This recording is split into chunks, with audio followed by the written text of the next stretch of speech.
the bay. Everybody now.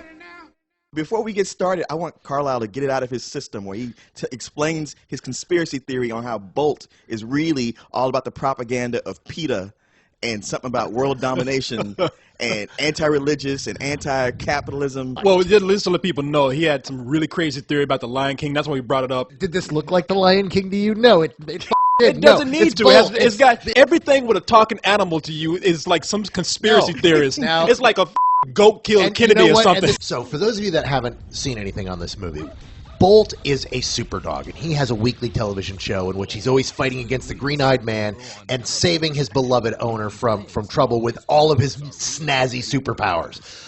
Trouble is, he's actually living in this Truman Show-esque kind of world where he's actually just an actor dog that they're trying to let believe is a super dog, and then accidentally gets put out in the world, and then you have a fish out of water story as this dog tries to use his superpowers that he doesn't actually have, and tries to find his way home. It's the Truman Show for dogs, and I like that aspect of the movie. That was my favorite part. I guess where the movie took a downfall for me is when it turned into a typical animals trying to make it back home story. I thought it was going to be a little more exciting as Bolt, who's voiced by John Travolta, who actually did a little better than I thought as a dog. Yeah, he did. He was better than I thought he would be. But when he starts realizing that he's in the real world, I don't know, the movie just kind of really slows down for me. It's not until they bring that hamster into the movie that things kind of picked up for me. Dude, the hamster was fantastic because he's the ultimate fanboy.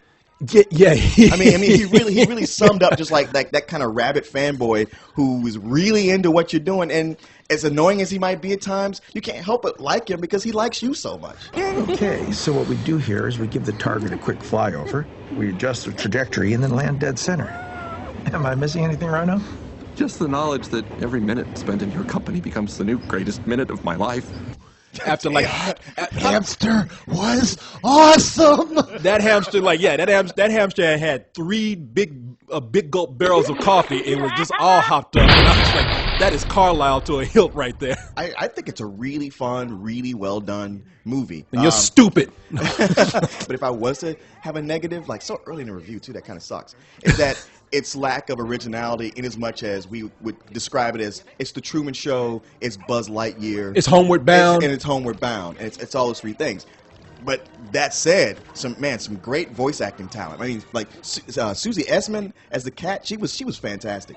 And just the animation all the way through. And of course, the whole thing was supervised by John Lasseter. Yeah. So it's got that Pixar feel. The thing that made it for me, really, is first of all the beginning, which is a total riff on all those Michael Bay movies. I mean, very much so. Yeah. Everything's there, from the slow-mo shots to the multiple explosion sequences to just the really bad dialogue. But the one scene I didn't like was the elongated country and western music video that happened towards the end, their montage when they were playing the There's No Place Like Home song. That went a little long. That is one of my biggest complaints about the movie, too, is that can we not do an animated anything these days without a montage?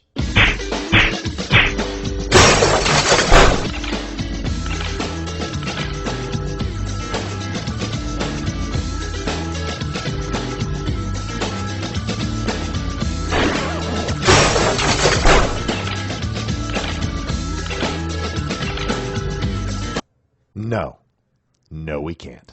But I mean, I did like the movie. I'm giving it full price just because I cannot not recommend it to people to see. Yeah, it's got everything you could want, and it's no Kung Fu Panda, but it's pretty high up there. Any movie I can say like, hey, the whole family can see it and enjoy it is automatically going to get a full price for me.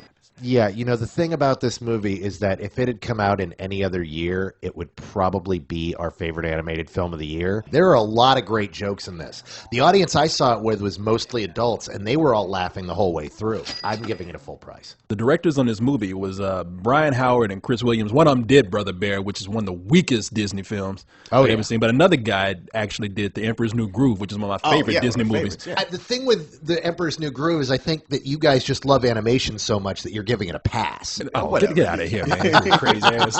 Damn cartoon conspiracist over here. You're talking about us. By the way, it was a cartoon squirrel that assassinated Martin Luther King. A squirrel did not.